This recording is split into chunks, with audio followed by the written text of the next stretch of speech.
प्रधानमंत्री नरेंद्र मोदी ने SCO summit में कहा कि भारत आतंकवाद को पिछले 4 दशकों से झेल रहा है।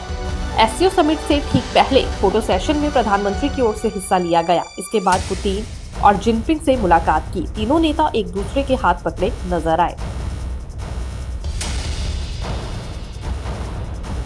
इस दौरान मोदी ने पुतिन को गले भी लगाया।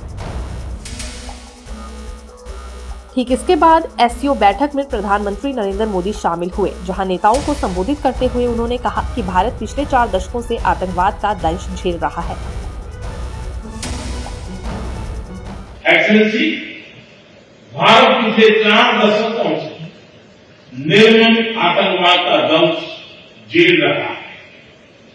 कितनी ही माताओं ने अपने बच्चे खोए और कितने बच्चे अनाथ हुए। हाल ही में हमने पहलगाम में टेररिज्म का बहुत ही घिनौना रूप देखा। इस दुख की घड़ी में जो मित्र देश हमारे साथ खड़े रहे। हाल ही में हमने पहलगाम में आतंकवाद का सबसे बुरा रूप देखा। मैं इस दुख की घड़ी में हमारे साथ खड़े मित्र देश के प्रति आभार व्यक्त करता हूँ। सुरक्षा, शांति और स्थिरता किसी भी देश के विकास का आधार है, लेकिन आतंकवाद और उग्रवाद इस राह में बड़ी चुनौतियां हैं। आतंकवाद सिर्फ एक देश की सुरक्षा के लिए ही नहीं, बल्कि पूरी मानवता के लिए एक साझा चुनौती है। कोई भी देश, कोई भी समाज, कोई भी नागरिक इससे खुद को सुरक्षित नहीं मान सकता। मुझे इस सम्मेलन में शामिल होकर खुशी हो रही है। मैं राष्ट्रपति शी जिनपिंग का शानदार स्वागत के लिए आभार व्यक्त करता हूँ। आज उज्बेकिस्तान का स्वतंत्रता दिवस है, मैं उन्हें भी बधाई देता हूँ। प्रधानमंत्री नरेंद्र मोदी ने कहा कि भारत ने एससीओ में एक सकारात्मक भूमिका निभाई है। उन्होंने संगठन के लिए भारत की सोच और नीति को 3 स्तंभों पर आधारित बताया। ये 3 स्तंभ S security, C for connectivity और ओ फॉर अपॉर्चुनिटी है।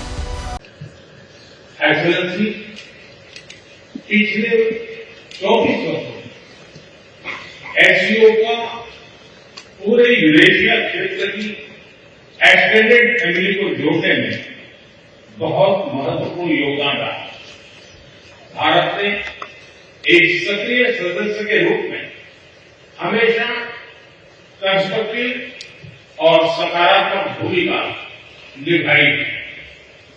एससीओ को लेकर भारत की सोच और नीति 3 मुख्य स्तंभों पर आधारित है।